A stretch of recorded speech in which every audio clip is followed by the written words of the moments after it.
February 21st, 1960. Morning light broke over Jesselton, North Borneo, filtering through the windows of Government House, where one of the most extraordinary women of the 20th century lay in her room.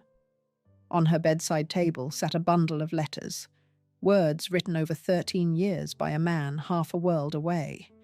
Outside, the tropical heat was already building, but inside, everything had gone quiet. Too quiet. At 7:30 in the morning, her assistant knocked on the door, then entered when there was no response. And in that moment, an era ended.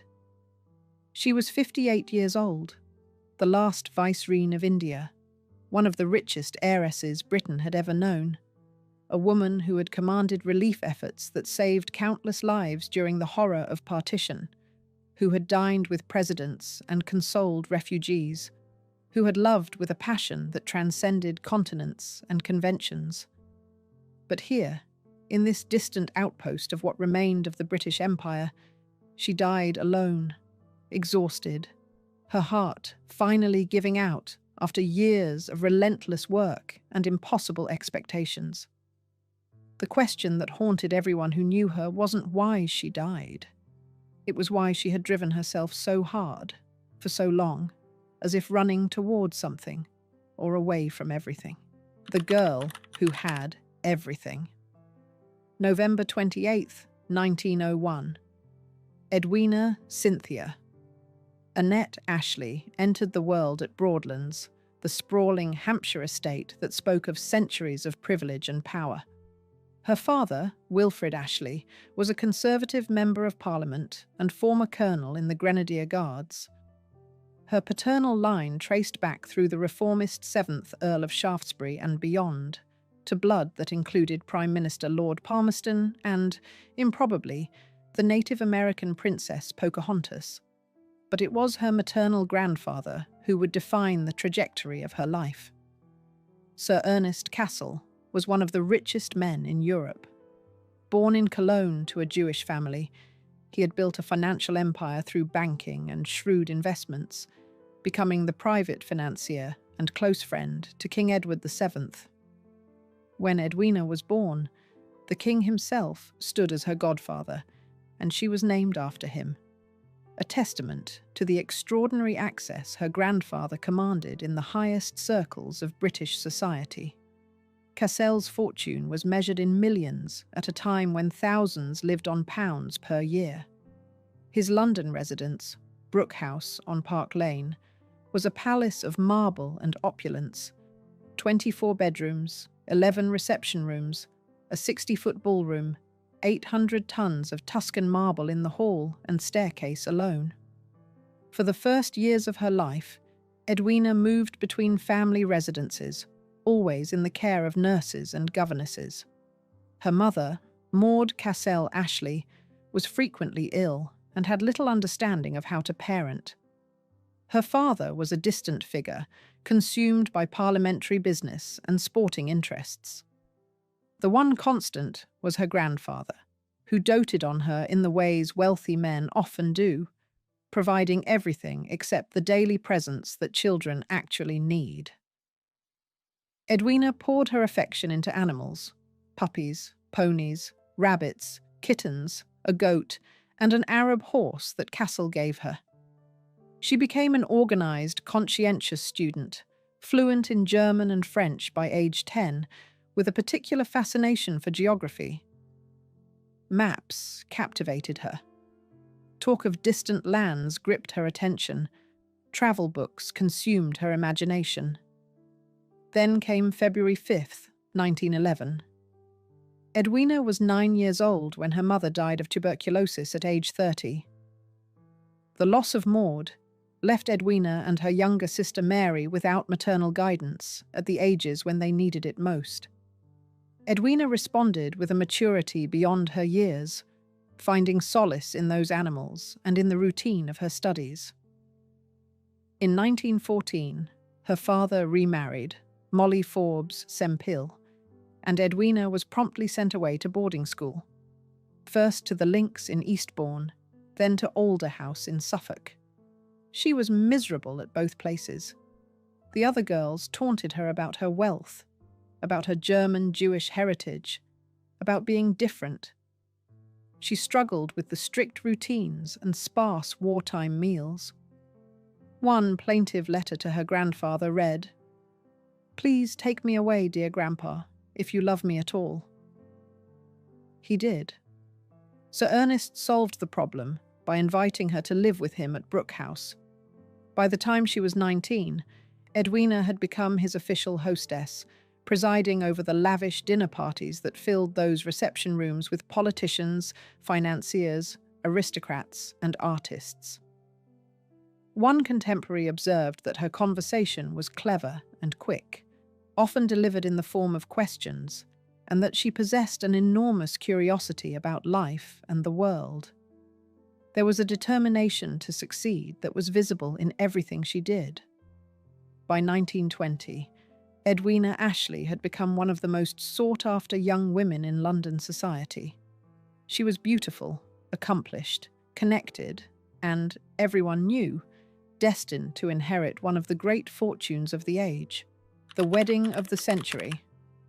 October 1920. Edwina attended a ball at Claridge's Hotel and met a young naval officer named Louis Mountbatten, known to friends as Dickie. He was 20 years old, good-looking, charming, and connected by blood to virtually every royal house in Europe. His father, Prince Louis of Battenberg, had been forced to resign as First Sea Lord during World War I due to anti-German sentiment, changing the family name to Mountbatten in an attempt to deflect the hysteria. Louis himself had served in the Royal Navy during the war and possessed the kind of confidence that came from growing up adjacent to power without quite possessing it himself. The attraction was immediate, though the courtship had its complications. In November 1921, within days of each other, both Dickie's father and Edwina's grandfather died. The grief they shared drew them together, but it also revealed the enormous gulf in their financial positions. Cassell's will was as meticulously organised as everything else in his life. His estate totalled over £7 million, nearly 300 million in today's money. The fortune was divided into 64 parts. Edwina's younger sister Mary would receive 16 parts. Edwina received 25 parts, the largest single share, worth £2 million, equivalent to roughly 90 million today. She also inherited Brooke House, Moulton Paddocks in Newmarket, and Branksome Dean in Bournemouth. The newspapers immediately proclaimed her the richest girl in Britain. Louis Mountbatten, by contrast, earned £610 a year as a lieutenant in the Royal Navy. His mother advised him against proposing, suggesting he was no longer in Edwina's league. But that November, Louis accepted an invitation from his cousin, the Prince of Wales, to serve as aide-de-camp on a royal tour of India and Japan. Edwina, with characteristic determination, arranged to stay with the Viceroy of India in Delhi at the same time. Her great-aunt lent her £100 for the fare and ensured she had proper clothes. On Valentine's Day 1922, at a dance in Delhi, Louis took Edwina aside and proposed. She accepted immediately. The Viceroy observed with some concern, "I am afraid she has definitely made up her mind about Mountbatten." July 18th, 1922. Despite rain, 600 people had gathered outside St. Margaret's Church in Westminster by breakfast. By afternoon, 8,000 crowded the streets. The Daily Telegraph called it the wedding of the year. The Star proclaimed it the wedding of the century. King George V and Queen Mary attended, along with most members of the royal family. The Prince of Wales served as best man. Edwina spared no expense, dipping liberally into the cash reserves Cassell had left her. The wedding cake was so enormous it took 4 men to lift it, topped with a crown and miniature anchors and sails crafted from sugar. The reception at Brooke House accommodated 800 guests. The newlyweds rode away in a Rolls-Royce, a wedding gift from Edwina, purchased from the Prince of Wales himself, drawn by a naval gun crew around Parliament Square. Their 6-month honeymoon was a tour of European royal courts and America, including an audience with President Warren Harding and a trip to Hollywood, where they hobnobbed with Mary Pickford, Douglas Fairbanks, and Charlie Chaplin. They even starred in a silent home movie Charlie Chaplin created called Nice and Friendly, never shown publicly, but preserved as a curiosity. When they returned to England, they settled into Brooke House with a lifestyle that Edwina's fortune made possible: expensive cars, a yacht, an American speedboat, polo ponies, a second home in Malta when Louis was assigned to the Mediterranean fleet. On the surface, they had everything. In reality, something was missing. Edwina, despite all her advantages, often seemed dissatisfied. A friend remarked at the time that for Edwina, there was always something missing. She didn't know what it was or where to find it, but she was determined to search, a restless spirit. The first 10 years of marriage unfolded in a pattern that would define their relationship. Edwina gave birth to 2 daughters: Patricia, in February 1924 at Brooke House, which she had inherited from her grandfather, and Pamela, in April 1929 at the Ritz Hotel in Barcelona under dramatic circumstances.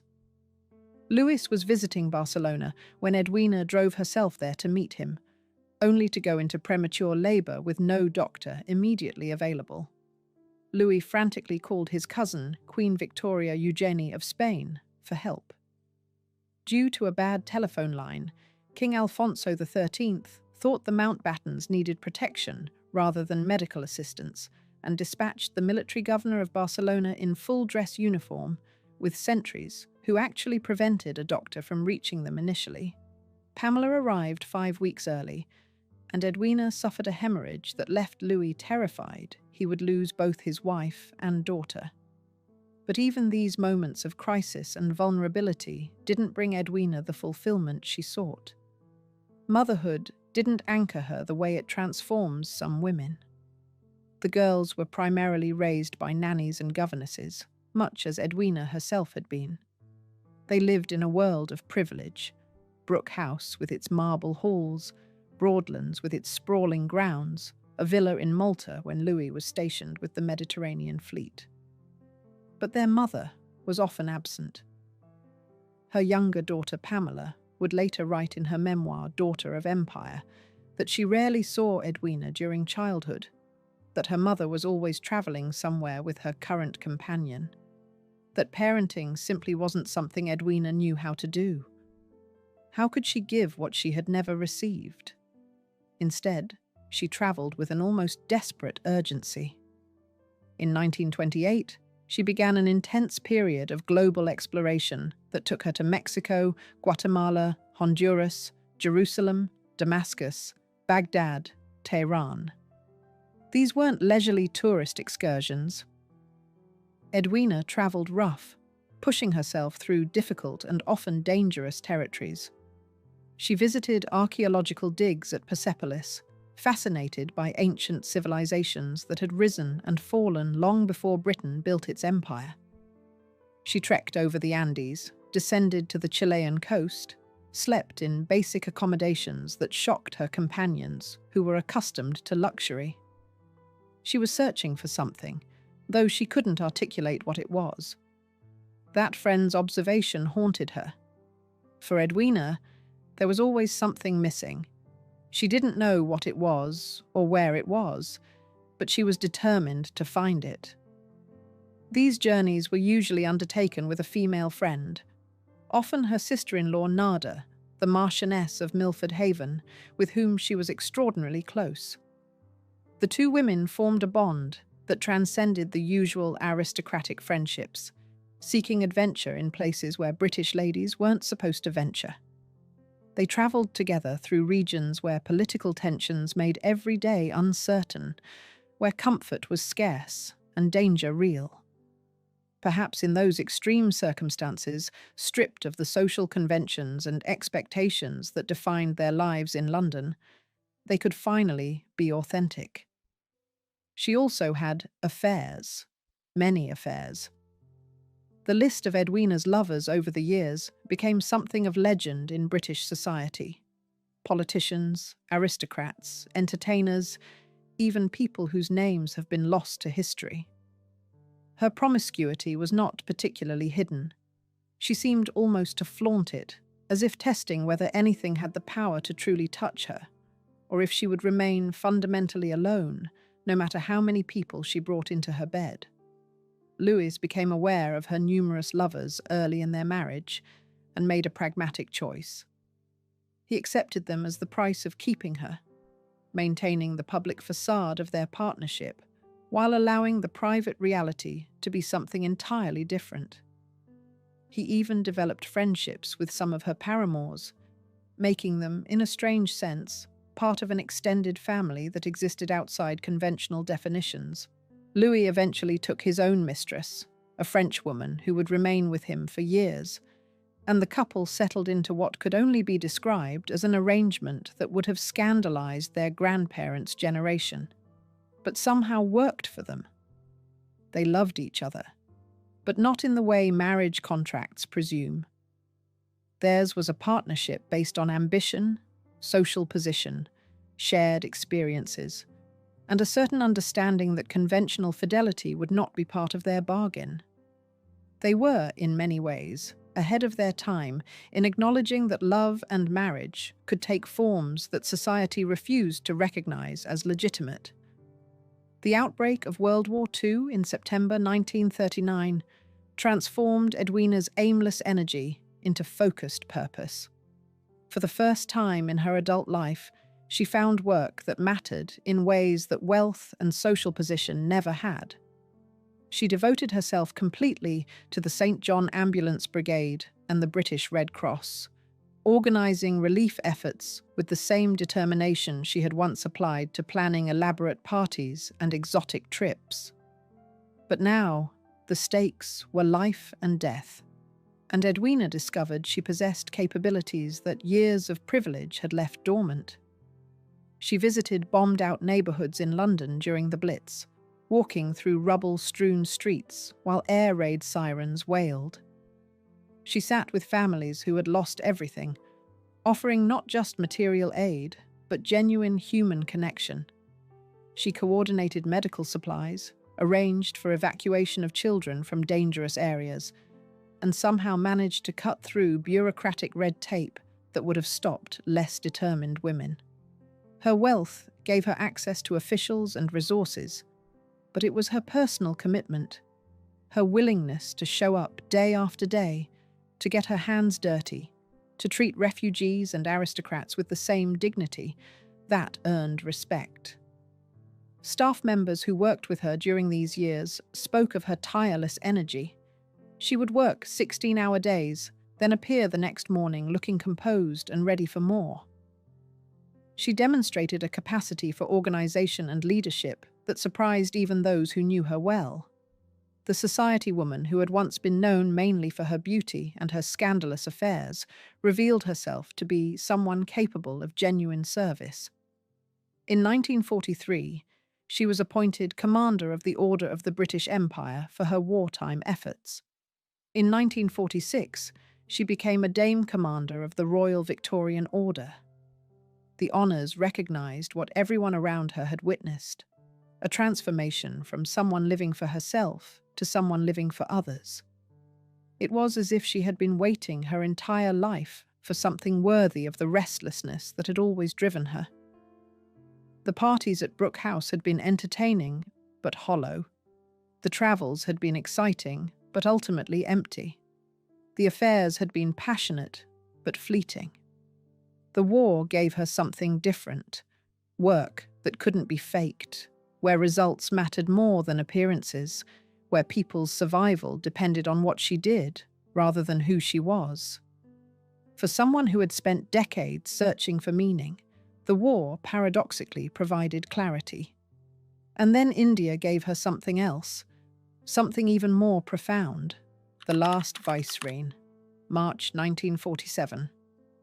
Clement Attlee, Britain's Labour Prime Minister, appointed Louis Mountbatten as the last Viceroy of India, tasked with overseeing the end of British rule over the jewel of the empire.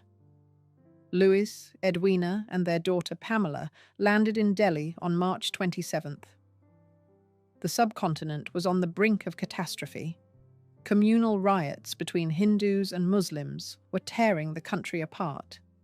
Gandhi, Nehru, and Muhammad Ali Jinnah, the three men at the heart of the independence movement, had fallen out irrevocably.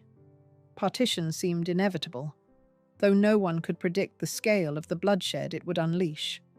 Edwina arrived with the title of vicereign, but quickly demonstrated she had no intention of playing a merely ceremonial role.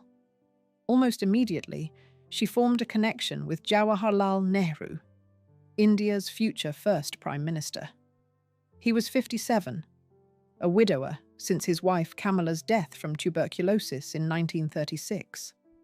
He was refined, elegant, educated at Harrow and Cambridge, a Kashmiri Brahmin who moved comfortably in both Indian and British worlds. He was also lonely, carrying the weight of a nation's hopes on shoulders that had borne grief and imprisonment during the long struggle for independence. The first real connection came at a rally in Singapore, where Edwina was knocked over in a surge of people. Nehru and Louis linked arms and pushed through the crowd to help her. That evening, the three dined together, and as Louis later recalled, they talked about everything under the sun. It was the beginning of what Edwina's daughter Pamela would later describe as a profound relationship, one of companionship and equality of spirit and intellect. As the deadline for independence approached and negotiations grew increasingly fraught, Edwina and Nehru spent more time together. They walked in the gardens of the Viceroy's residence. They discussed philosophy, politics, poetry. They found in each other something neither had experienced before, someone who understood the impossible pressures they faced, the gap between public duty and private need, the loneliness that comes from living at the center of historic events. Louis was aware of what was developing. He wrote to his elder daughter that Edwina and Nehru were adorable to see when they were together, that they were exquisite, that he and Pamela were doing everything they could to help them tactfully. August 15th, 1947.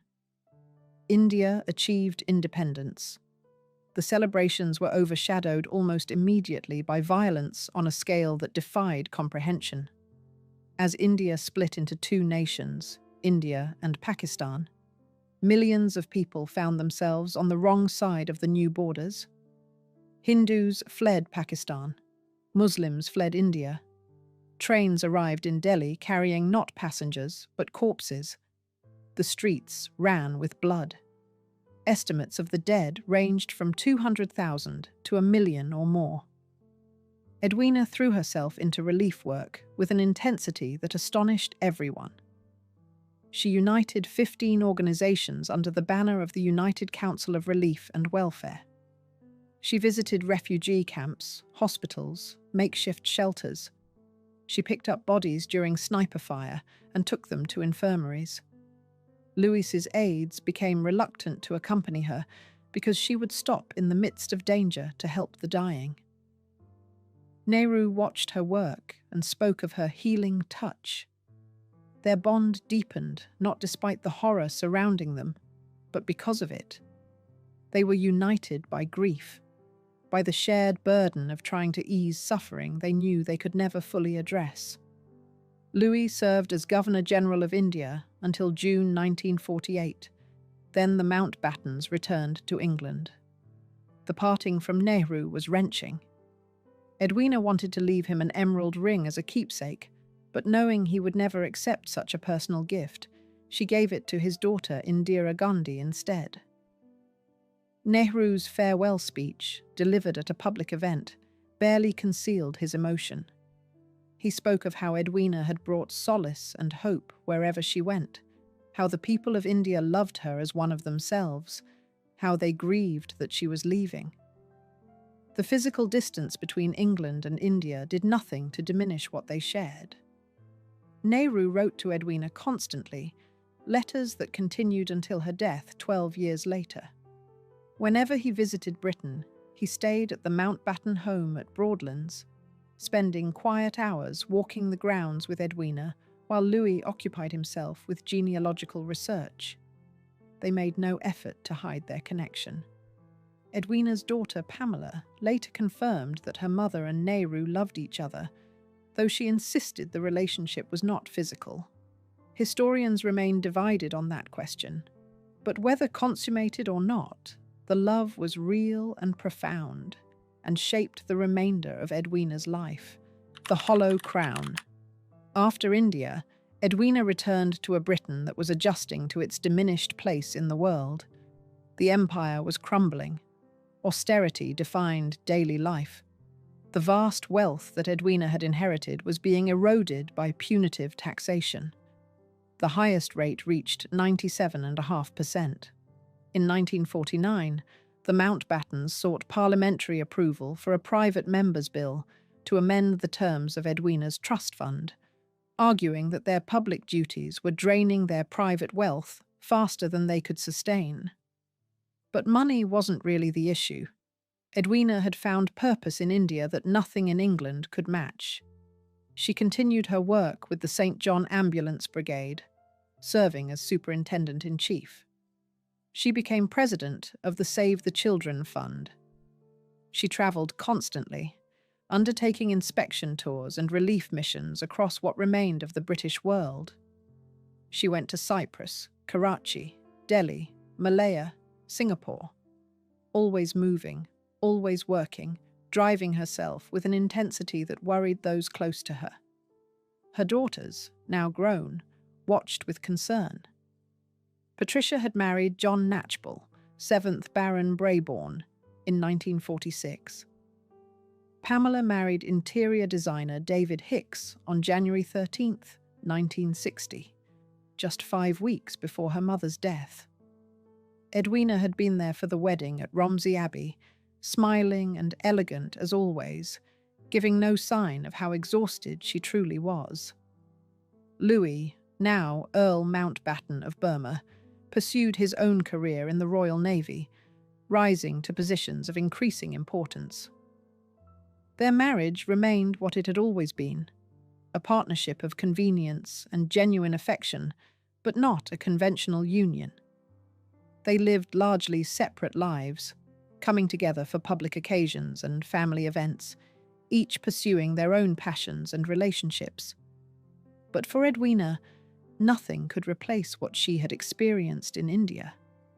The work, yes, she continued that with dedication. But the connection she had shared with Nehru remained the emotional center of her life. His letters sustained her. Brief visits when schedules aligned were treasured. Everything else felt hollow by comparison. The final journey, February 1960. Edwina embarked on what would be her last tour, a grueling itinerary that took her through Cyprus, Karachi, Delhi, Malaya, and Singapore before arriving in Jesselton, North Borneo on February 18th. The journey itself was punishing, the kind of schedule that would exhaust someone half her age. But Edwina had never learned to slow down, had never developed the ability to say no to one more inspection, one more meeting, one more obligation that seemed important. She was there on behalf of the St. John Ambulance Brigade and the Save the Children Fund, positions she took with absolute seriousness. These weren't honorary titles to her. They represented the work that had given her life meaning after India, the continuation of the service that had transformed her from a society woman into someone who mattered. But she wasn't well.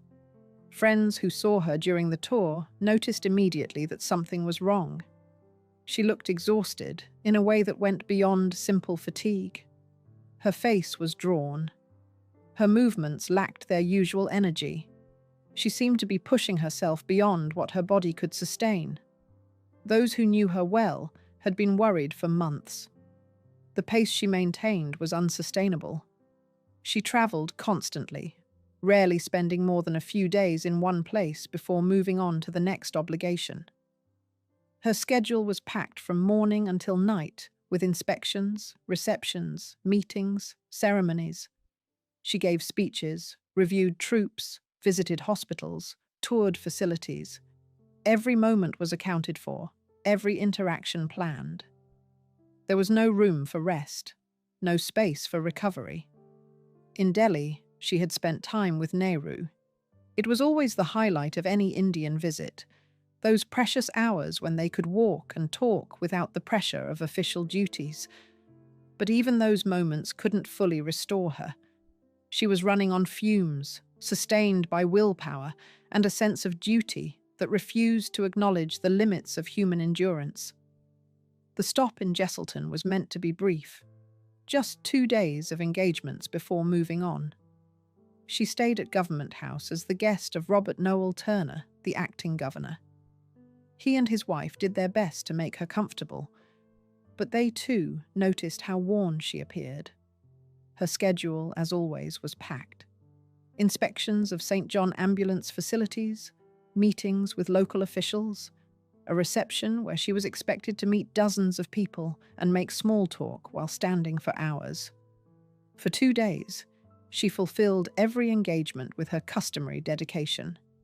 She showed up on time, dressed impeccably, smiled at the right moments, asked intelligent questions, remembered names. To the casual observer, she seemed fine, perhaps a bit tired, but then everyone knew Lady Mountbatten worked herself hard. The public face she presented gave no hint of how she was struggling, but privately she confided to those closest to her that she felt wobbly around the knees. It was an admission that, for Edwina, represented a significant acknowledgement of weakness. She rarely complained, rarely admitted to feeling unwell. The fact that she mentioned it at all suggested something was seriously wrong. After the second day of engagements, her condition deteriorated enough that a doctor was called. He examined her and expressed concern. Her blood pressure was elevated, her heart rate irregular. She showed signs of extreme exhaustion. He recommended she cancel her remaining engagements and rest. "Cancel nothing," she told him. There was an evening reception that night, and people were expecting her.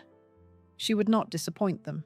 She attended the reception, moving through the crowd with practiced grace despite feeling increasingly unwell. She stayed for less than an hour, unusual for someone who typically remained at such events until the very end. Those who spoke with her that evening would later recall that she seemed distracted, not quite present in the way she usually was. She excused herself early, claiming fatigue, and returned to her room at Government House. Her assistant helped her prepare for bed. Edwina dismissed her, saying she just needed to sleep.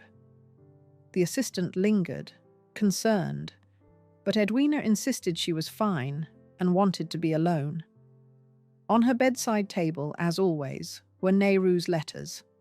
She had carried them with her throughout the tour, reading and rereading words that reminded her of a time and place where she had felt completely alive, completely essential, completely understood.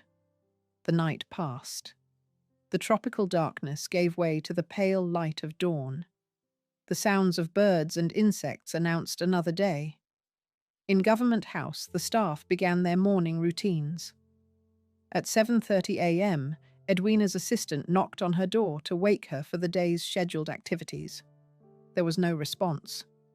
She knocked again, louder this time. Still nothing. A sense of unease crept over her. She tried the door and found it unlocked. She entered quietly, calling out softly. The room was still. The curtains were drawn, leaving the space in shadows. And there, in the bed, Edwina lay motionless. The assistant approached, already knowing what she would find, but hoping she was wrong. Edwina had passed away in her sleep sometime during the night. She lay peacefully, her face calm, as if she had simply closed her eyes and let go. Around her, scattered on the bed and the nightstand, were Nehru's letters, the physical evidence of a love that had sustained her through the years after India, words that had travelled thousands of miles to reach her in this remote place. She was 58 years old. The assistant stood frozen for a moment, unable to process what she was seeing. Then training took over. She checked for a pulse, finding none. She checked for breathing, feeling nothing. She stepped back, hands shaking, and went to inform the acting governor. Robert Noel Turner arrived within minutes. He confirmed what they already knew. The last viceroy of India, one of the most remarkable women of her generation, had died alone in a guest room in Jesselton, North Borneo, far from home, far from family, far from the man whose letters she had kept so close. The official cause of death was never definitively determined. No autopsy was performed. It wasn't customary in such cases, and there seemed little point. The general consensus among the doctors who examined her was heart failure, likely related to sheer exhaustion and the cumulative toll of years spent driving herself without rest or recovery. Her heart, which had given so much to so many, had simply stopped. But perhaps the physical cause mattered less than the deeper truth that everyone who knew her understood. Edwina had worn herself out in service to ideals and obligations that could never be fully satisfied. She had spent more than a decade trying to recreate the sense of purpose and connection she had experienced during those crucial months in India. She had travelled the world, accepted every responsibility, fulfilled every duty, hoping that if she just worked hard enough, if she just helped enough people, if she just kept moving, she might recapture that feeling of mattering in the way she had mattered during partition. The news of her death spread quickly. Turner immediately contacted General Sir Richard Hull, Commander-in-Chief of Far East Land Forces in Singapore, requesting urgent transportation to return her body to Britain. Within hours, arrangements were being made. Messages were sent to London, to Broadlands, to Louis and the daughters. The machinery of official mourning began to turn. But in that room in Government House, for a brief time, there was just silence. A woman who had lived one of the most public lives imaginable had died in the most private way possible, alone, far from home, with only the letters of the man she loved to bear witness to her final hours. A burial at sea, February 25th, 1960. Edwina's funeral surprised many people because she had requested burial at sea. Unusual for someone who had never particularly cared for the ocean, but perhaps that was precisely the point. Edwina had spent her life searching for something, never quite finding it on land. The restlessness that had driven her from continent to continent, relationship to relationship, mission to mission, could only be stilled by dissolving into something vast and borderless. Her coffin was taken from Romsey Abbey to Portsmouth, where family and friends boarded HMS Wakeful. Louis was there with their daughters, Patricia and Pamela, both with their husbands. Edwina's sister Mary came with her sons. Prince Philip, Duke of Edinburgh, attended, accompanied by his mother, Princess Alice of Battenberg, Louis's sister.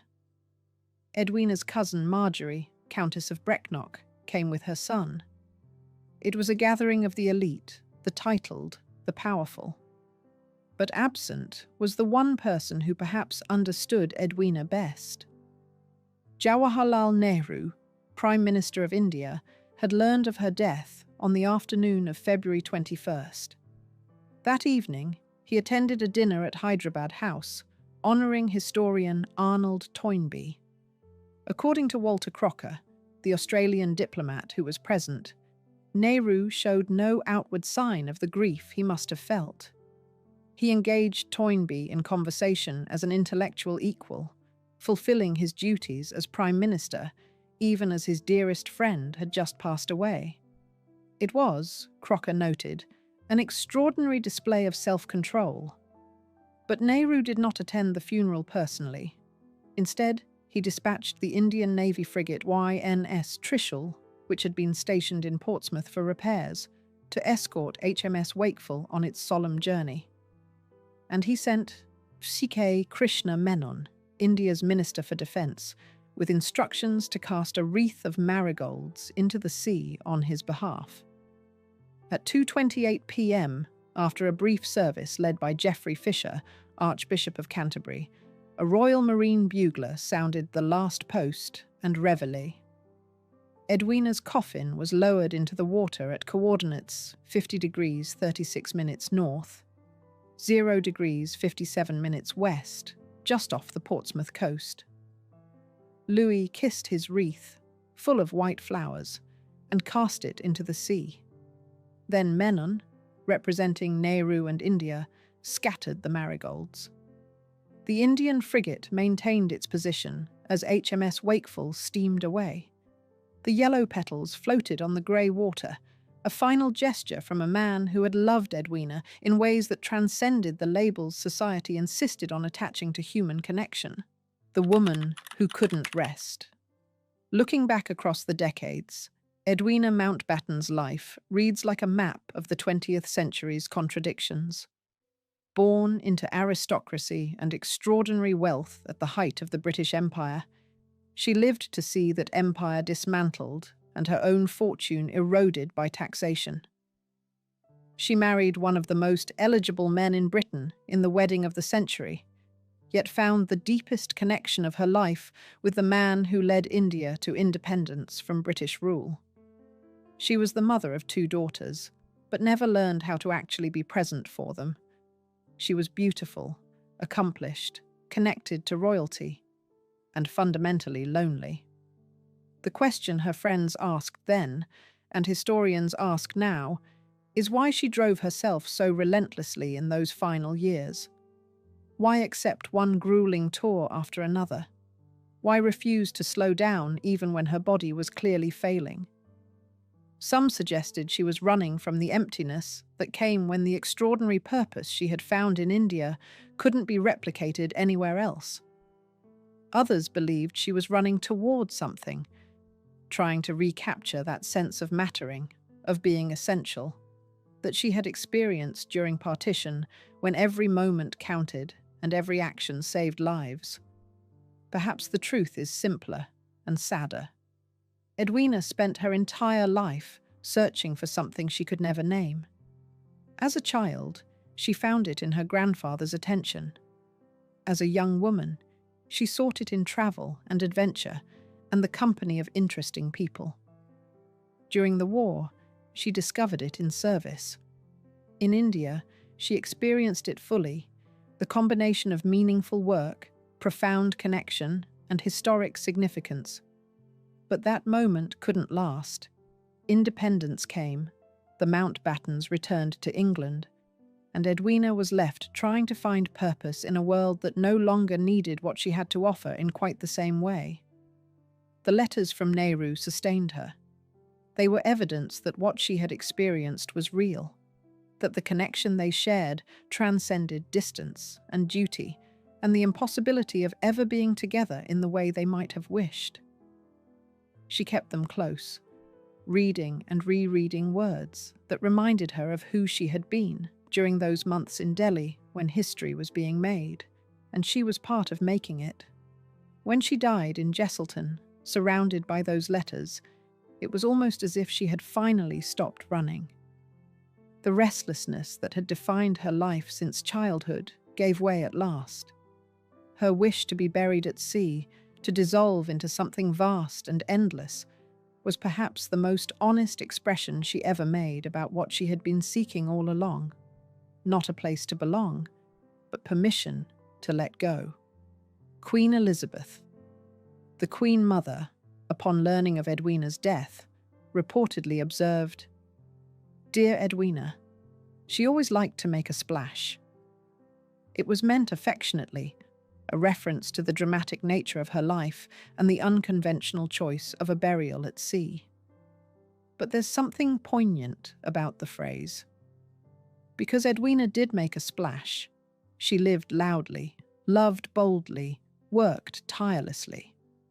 She commanded attention wherever she went, from the ballrooms of Brooke House to the refugee camps of Delhi. But splashes, by their nature, fade. The water settles.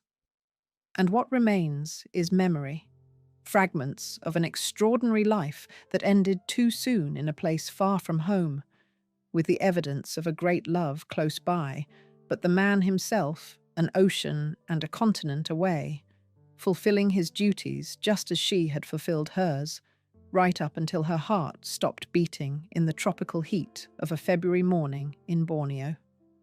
If you enjoyed this video, please like and subscribe to our channel so you never miss out on more fascinating stories. There's a certain elegance to old New York money, a world where fortunes built over generations were managed with the same care as priceless heirlooms. The names alone carried weight. Vanderbilt, Rockefeller, Astor. These weren't just families, they were institutions, symbols of an era when philanthropy and society moved hand in hand through gilded ballrooms and charity galas. Among them stood one woman who seemed to embody everything gracious about that vanishing world. A woman who spent decades giving away millions to preserve the very soul of New York City. A woman whose final years would expose something far darker than anyone could have imagined. This is the story of Brooke Astor and the betrayal that shocked a city. The Astor fortune. Picture New York in the late 1950s. The war was over, the city was booming, and Brooke Astor had just inherited one of America's greatest fortunes. At 57, newly widowed for the third time, she found herself with $60 million for herself and another $60 million in a charitable trust. The money came from Vincent Astor, the last great heir of the Astor dynasty, a family that had shaped Manhattan's skyline since the days when farmland still stretched across the island. Vincent's great-great-grandfather had arrived in America as a butcher's son and died its first multimillionaire. Now all that remained of that empire sat in the hands of a Marine general's daughter from New Hampshire, who had spent her childhood moving between military posts in China, Haiti, and the Dominican Republic. Brooke hadn't been born into this world. She'd married into it 3 times over, each marriage teaching her different lessons about wealth and what it could do. Her first husband, when she was just 19, had been violent. The marriage was a nightmare punctuated by jealousy and cruelty.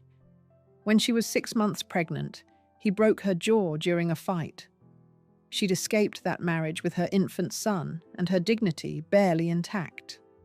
Her second marriage brought her stability, affection, 20 years of happiness with a man named Charles Marshall, who gave her son his surname and gave her a life she could finally call peaceful.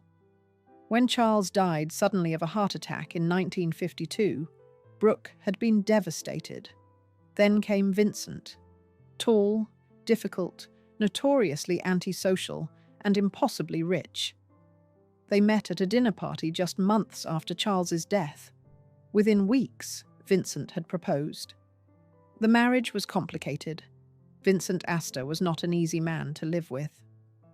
Years later, Brooke would admit in private that she wasn't sure she could stand being married to him any longer, that his moods and his isolation wore on her.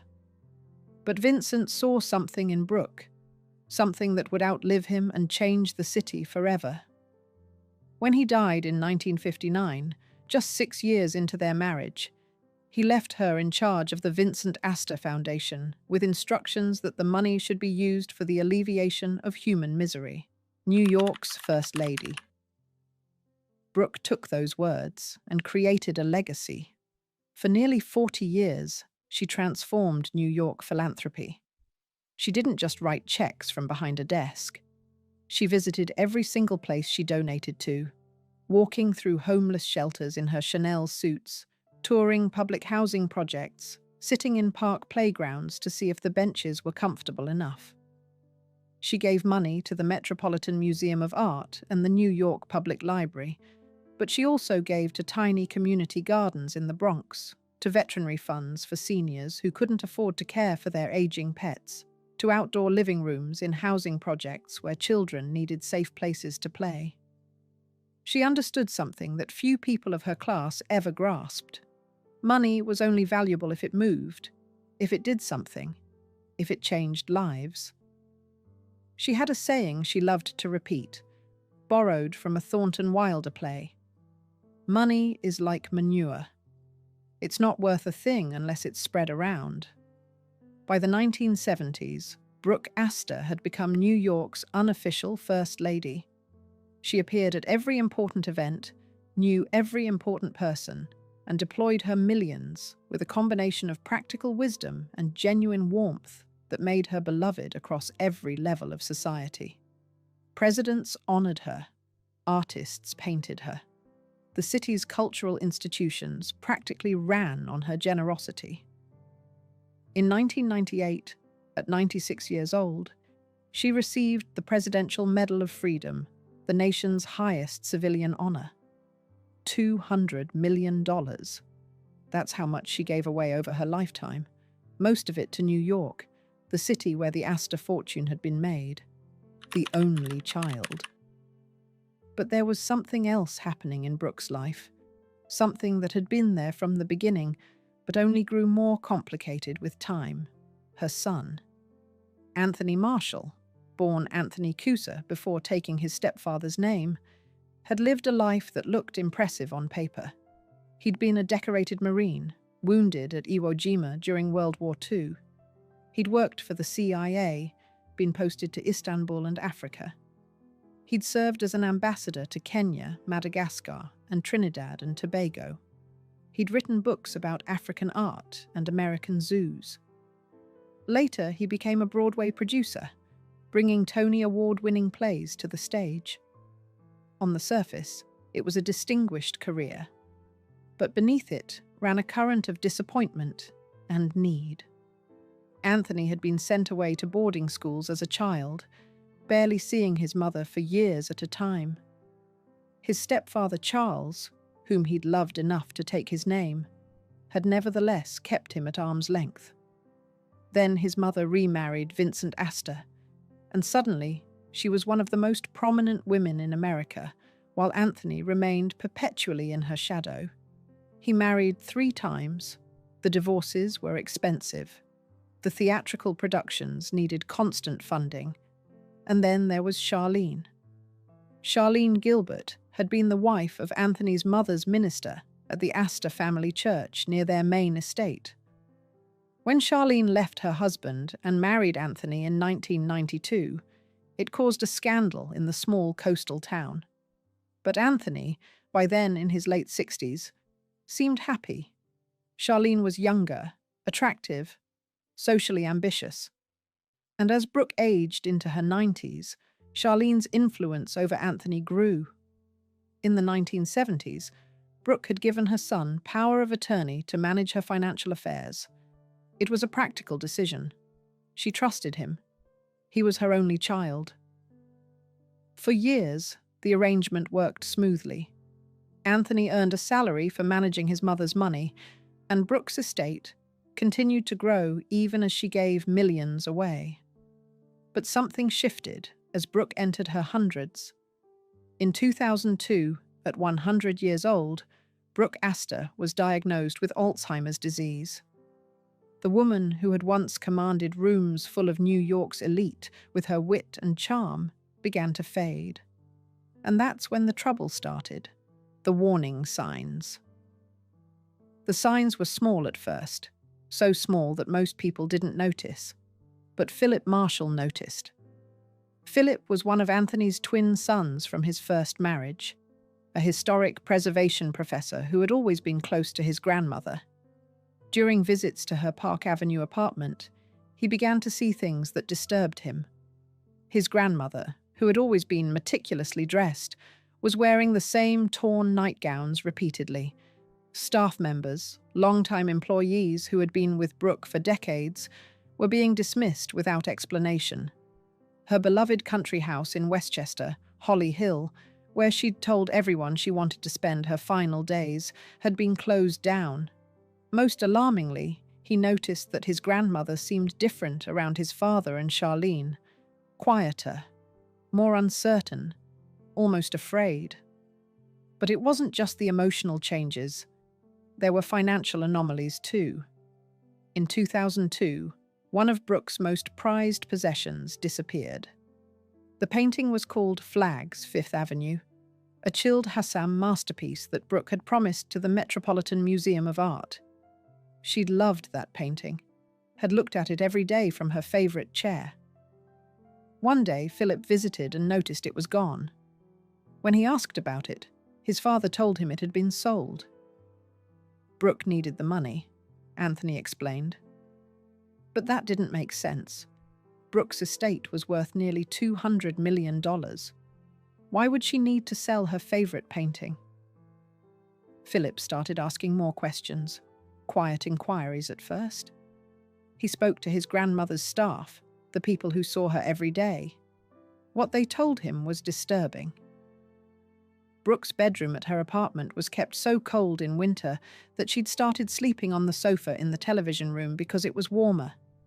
That sofa smelled terrible, possibly from dog urine. The staff said they'd been instructed not to waste money on unnecessary things. Brooke's beloved dogs, Boise and Girlsy, had been taken away from her because they were damaging the antique furniture. Medical appointments were being cancelled. Medications were being reduced. The staff wanted to buy Brooke a new dress for her 104th birthday, but they were told no, it was too expensive. One nurse confided that she'd seen Brooke wearing the same tattered nightgown for weeks, crying because she was cold, but unable to articulate what she needed. The details accumulated like stones in Philip's heart.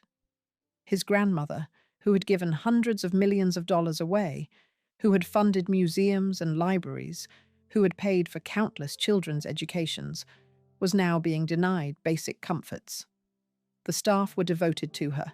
They wanted to help, but they had no authority to override Anthony's decisions. They watched helplessly as this dignified woman deteriorated not just from age and illness, but from neglect.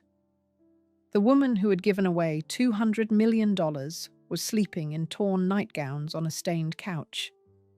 Philip wrestled with what to do. This was his father. This was his family. The thought of taking legal action against his own father was agonizing. He consulted with advisors, with lawyers, trying to find some path that didn't involve public confrontation. He tried talking to his father directly, expressing concerns about his grandmother's care. Those conversations went nowhere. Anthony insisted everything was fine, that Philip was overreacting, that he knew what was best for his own mother. Charlene, Anthony's wife, made it clear that Philip's concerns were unwelcome interference. For months, Philip struggled with the decision. He was a Tibetan Buddhist, someone who valued peace and family harmony. The idea of destroying his relationship with his father, of exposing family problems to public scrutiny, of potentially sending his father to prison, it all went against everything he believed in. But every time he visited his grandmother and saw her condition, every time he thought about what was happening to her, he knew he couldn't stay silent. He sought advice from a trusted friend who told him something that stayed with him. Follow your heart first, then follow the money. Philip's heart told him that his grandmother deserved better. She deserved dignity. She deserved comfort. She deserved to spend her final days surrounded by love, not exploitation. But he also knew that the financial irregularities might be the only way to prove what was happening, because psychological abuse and neglect are so difficult to document. As 2006 progressed, he knew he couldn't stay silent any longer. He reached out to two of his grandmother's closest friends, people he knew she trusted implicitly. Annette de la Renta, wife of designer Oscar de la Renta, and David Rockefeller, the billionaire philanthropist. These weren't just social acquaintances. They were people who had known Brooke for decades, who understood her values, who would recognize immediately how wrong her current situation was. When they heard what Philip had discovered, they were horrified. They agreed something had to be done immediately. They promised to support Philip, to provide affidavits, to stand with him against Anthony if necessary. Disaster for Mrs. Astor. In July 2006, Philip filed a petition in court asking for guardianship of his grandmother. The petition was supposed to be sealed, kept private to protect Brooke's dignity. But somehow, the press got hold of it. On July 26th, the New York Daily News splashed the story across its front page. Disaster for Mrs. Astor. The headline said it all. The city's beloved philanthropist, the woman who had embodied grace and generosity for generations, was at the center of an ugly family battle. The details in the petition were shocking. The sleeping arrangements, the torn nightgowns, the missing painting, the isolation from friends, and most damning of all, the allegation that Anthony Marshall was enriching himself from his mother's estate while she suffered. The court moved quickly. Within days, Judge John Stackhouse had appointed Annette de la Renta as guardian of Brooke's person and J.P. Morgan Chase Bank as guardian of her property. Anthony was removed from control. The case began to attract intense media scrutiny. This was, after all, Brooke Astor. Her friends included Henry Kissinger, Barbara Walters, and Oscar de la Renta. The social elite of New York rallied around her, providing affidavits in support of Philip's petition. But Anthony fought back. He denied everything. The allegations were exaggerated, he said. He loved his mother. He'd spent his life taking care of her affairs. In October 2006, a settlement was reached. Anthony and Charlene agreed to repay Brooke $11 million in cash, jewelry, and art. They resigned as co-executors of her estate and posted property as collateral. In December, a court evaluator issued a report stating that allegations of intentional elder abuse had not been substantiated. It looked like the matter might end there, a messy family dispute resolved behind closed doors. The criminal indictment. But then the Manhattan District Attorney's Office got involved. Prosecutors had been watching the case, and what they saw in the financial records troubled them deeply. This wasn't just about poor living conditions or emotional neglect. This was about money, millions of dollars, and a pattern of manipulation that stretched back years. In November 2007, Anthony Marshall and his attorney Francis Morrissey were indicted on 16 counts. The charges included grand larceny, scheming to defraud, possession of stolen property, forgery, and conspiracy. The prosecutors alleged that Anthony had manipulated his mother's estate in numerous ways. He'd given himself an unauthorized raise, increasing his annual salary for managing her finances to about $1 million. He'd changed her will through questionable amendments, called codicils, that redirected money meant for charity into his own pocket. The third codicil, signed in March 2004 when Brooke was 102 and suffering from advanced Alzheimer's, called for her real estate to be sold, and the proceeds added to the residuary estate, which meant more money for Anthony and less for charity. That codicil bore Brooke's signature, but prosecutors believed she hadn't understood what she was signing. The trial of the century. The trial began in March 2009, coincidentally on Brooke's birthday, March 30th. She would have been 107, but she died nearly 2 years earlier, in August 2007, at her beloved Holly Hill, finally returned there in her last months. The trial would last more than 5 months, becoming one of the most watched legal dramas in New York history. The prosecution called nearly 70 witnesses. It was a who's who of New York society. Henry Kissinger took the stand. Barbara Walters testified. Graydon Carter, editor of Vanity Fair, appeared. Annette de la Renta spoke about her friend's decline, but the most powerful testimony came from within the family itself.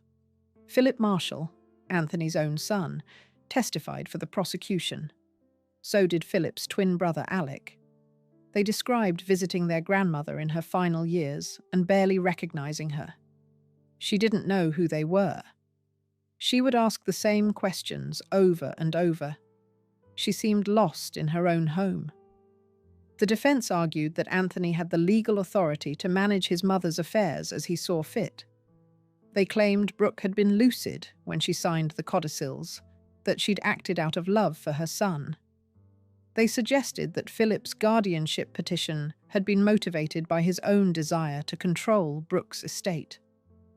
But the prosecution painted a different picture.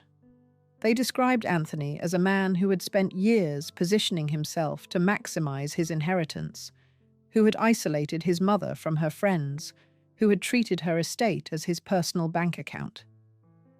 And they pointed to Charlene as a driving force behind Anthony's actions, though she was never charged with a crime. The star witness for the prosecution was an expert in trusts and estates law, a man named Alex Forger, who had spent hundreds of hours reviewing Brooke's financial documents. Forger was himself 86 years old, a legendary figure in New York legal circles who had practiced trusts and estates law for more than 4 decades. He testified for 3 days, methodically walking the jury through decades of Brooke's estate planning documents. What he revealed was chilling in its calculated precision. Forger explained that Brooke's estate plan had been stable for years, carefully structured to provide for her son, while ensuring that the bulk of her fortune would ultimately benefit charity, continuing the work she'd devoted her life to. But starting in 2002, after her Alzheimer's diagnosis, that plan began to change through a series of codicils, amendments to her will. The first codicil wasn't necessarily alarming on its own, but the second and third codicils, executed in 2004 when Brooke was 102 years old and severely impaired, showed a clear pattern. Each change to the will benefited Anthony while reducing the amounts that would go to charity. The timing was suspicious, each codicil coinciding with periods when Brooke's mental capacity was severely diminished and when she was most isolated from her longtime friends and advisors. And the beneficiaries of these changes were always the same: Anthony, Charlene, and attorney Morrissey, who stood to collect substantial executors' commissions. One particularly significant change involved administrative expenses. Under Brooke's original plan, these would have been paid from Anthony's inheritance. The codicils shifted these expenses to the charitable trust instead, meaning that approximately $1.6 million in fees would now go to Anthony, Charlene, and Morrissey, while reducing the amount for charity. Forger testified that the circumstances surrounding these codicils violated every standard of practice for estate planning with elderly clients. Brooke's longtime attorney, a man who had represented her for decades, had been replaced suddenly. The new attorney, Francis Morrissey, was a friend of Anthony's. There was no evidence that anyone had properly assessed whether Brooke understood what she was signing. The witnesses to her signature were not independent observers, but people with a direct interest in the changes being made. But perhaps the most damaging evidence came from the nurses and staff who had cared for Brooke during those years. They kept detailed notes, medical records, observations that painted a picture of a woman who barely knew what day it was, who couldn't remember conversations from moments before, who would sign anything placed in front of her if told it was necessary. One nurse described how Anthony and Charlene would visit, close the door to Brooke's room, and emerge 30 minutes later with freshly signed documents. Another described how Brooke would ask repeatedly about documents she'd supposedly agreed to, clearly having no memory of signing them. One particularly damning piece of evidence involved a painting, not the Hassam that had disappeared in 2002, but two other valuable artworks that Anthony had taken from his mother's Park Avenue apartment. He'd told her they needed to be sold because she was running out of money. This was demonstrably false. Brooke's estate was worth nearly $200 million. But she was confused enough to believe him, and the paintings disappeared into Anthony's personal collection. When questioned about this during the guardianship proceedings, Anthony claimed he'd been given the paintings as gifts. But there was no documentation, no gift tax returns filed, nothing to support this claim beyond Anthony's word. Guilty. The jury deliberated for 12 contentious days. There were reports of disagreements among the jurors, suggestions that a mistrial might be declared. But on October 8, 2009, they reached a verdict. Anthony Marshall was found guilty on 14 of 16 counts. The most serious charges: first-degree grand larceny and scheming to defraud. Francis Morrissey was convicted on all 6 counts against him, including forgery. Anthony showed no visible reaction as the verdict was read. Charlene, sitting beside him, remained equally impassive. The assistant district attorney who prosecuted the case described it as disturbing, a story of how a son would stoop so low as to steal from his own mother in the sunset years of her life. Philip Marshall released a statement saying he hoped the conviction would bring consolation to all the people who had helped his grandmother when she was vulnerable and manipulated. He expressed hope that the case would contribute to greater recognition of elder abuse as a growing national problem. In December 2009, Anthony Marshall was sentenced to 1 to 3 years in prison. He was 85 years old. His lawyers immediately filed appeals, and the legal battles continued for years.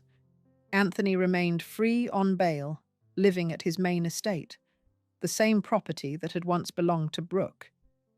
He was in failing health, suffering from Parkinson's disease and congestive heart failure.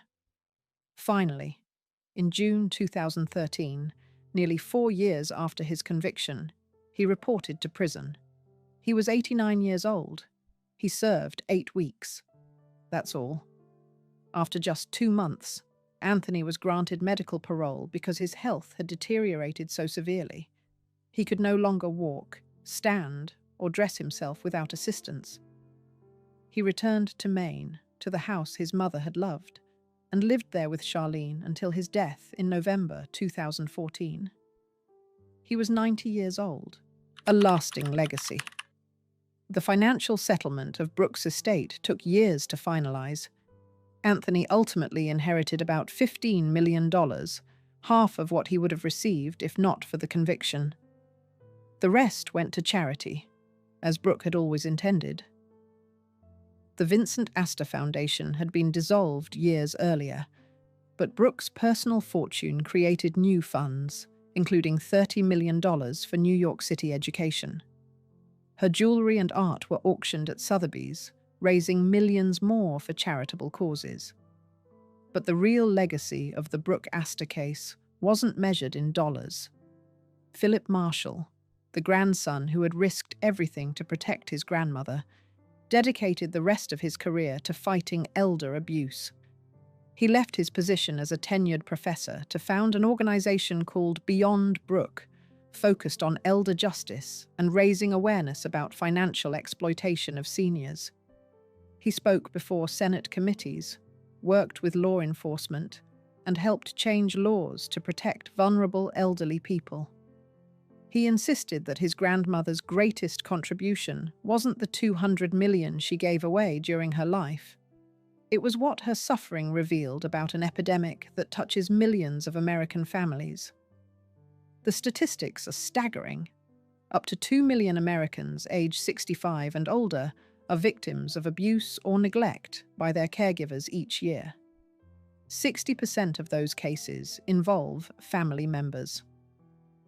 Financial exploitation alone costs elderly Americans an estimated $2.6 billion annually. Most cases never come to light because the victims are too ashamed, too confused, or too afraid to report what's happening to them.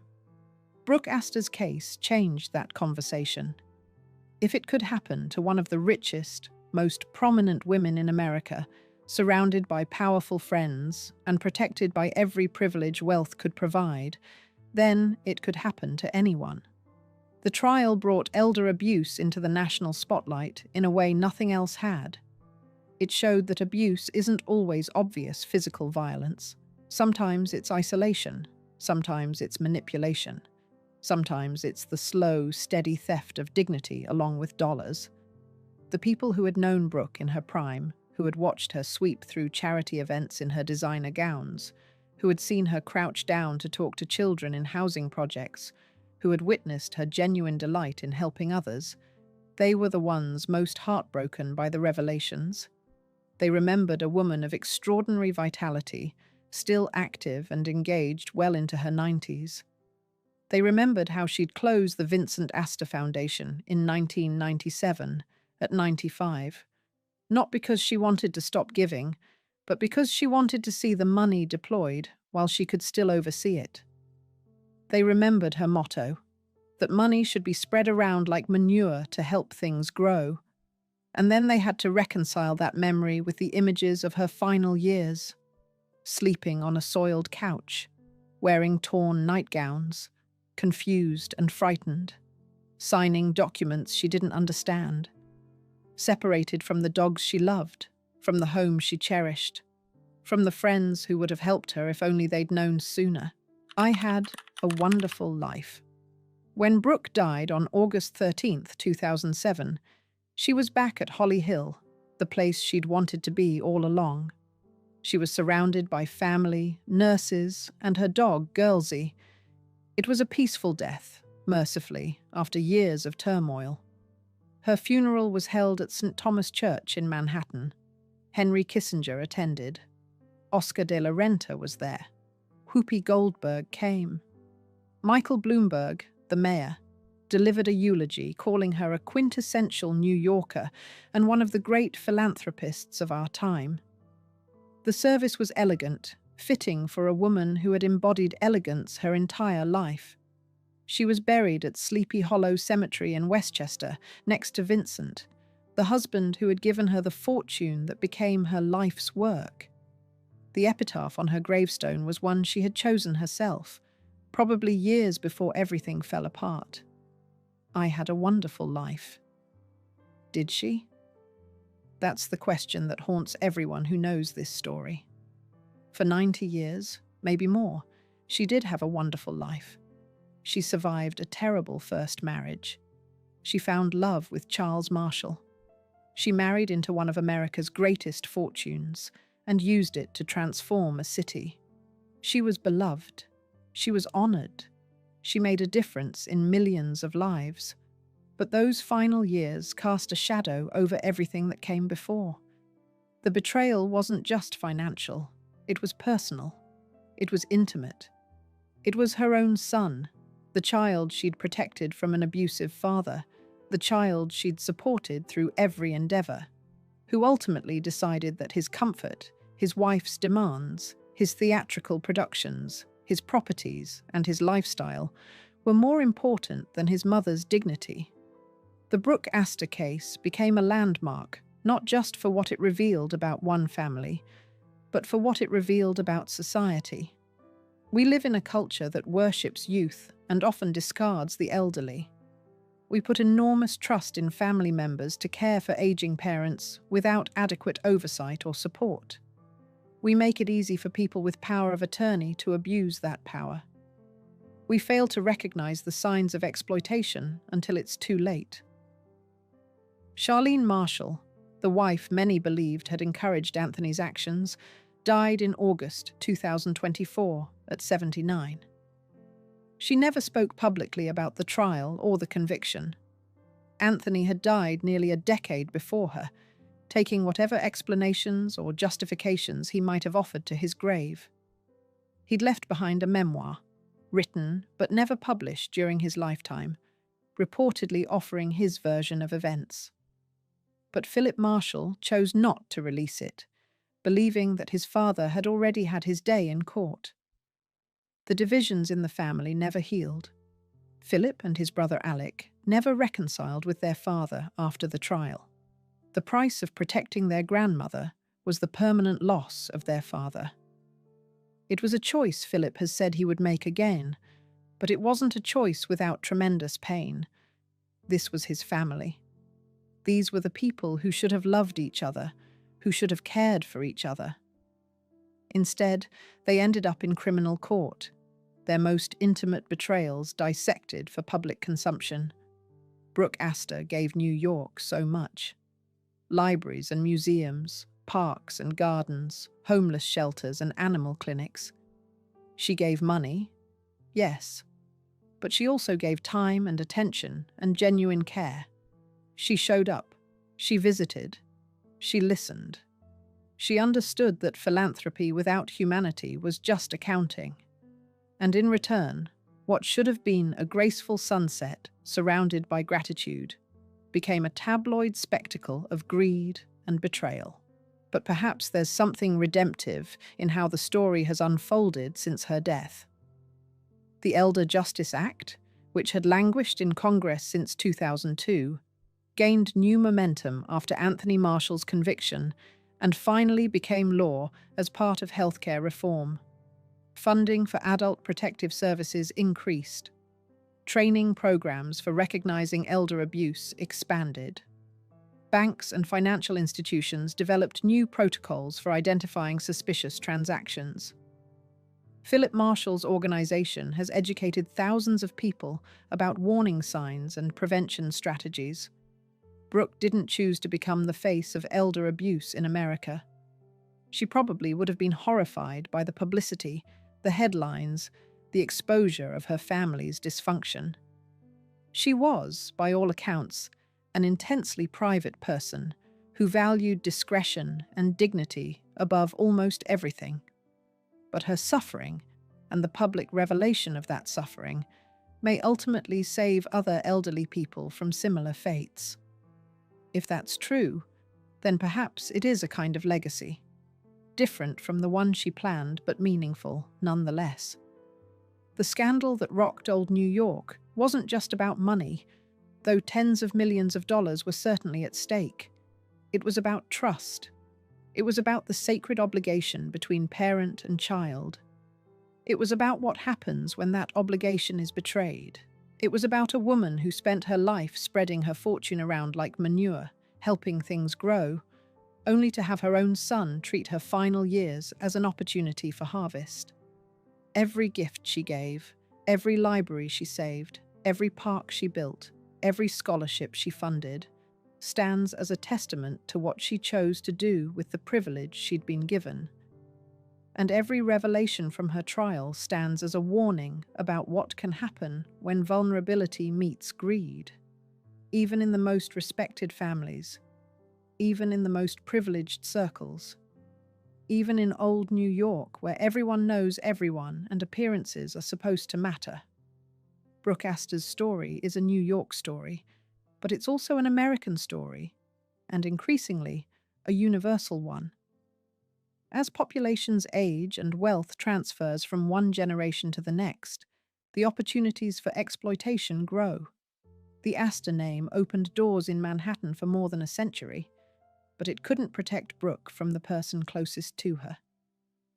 That's the painful truth at the heart of this scandal. Sometimes the greatest danger comes from within.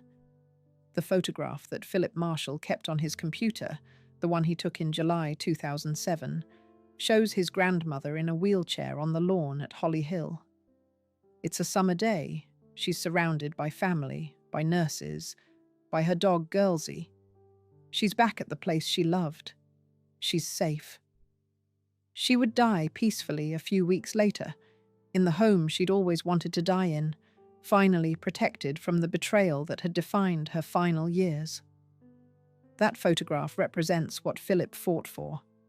Not money, not revenge, not even justice in the criminal sense, but simply the right of an elderly woman to spend her last days in comfort and dignity, surrounded by love instead of exploitation. It was, in the end, a small thing to ask, but it required a court battle, a criminal trial, and the destruction of a family to achieve it. The epitaph Brooke chose for herself, that simple statement of contentment, "I had a wonderful life," stands as both truth and tragedy. She did have a wonderful life, for most of it, but the end was anything but wonderful, and that's what makes this story so painful and so important. It reminds us that even wonderful lives can have terrible endings if we're not vigilant, if we don't protect the vulnerable, if we don't hold people accountable for their betrayals. If you enjoyed this video, please like and subscribe to our channel so you never miss out on more fascinating stories.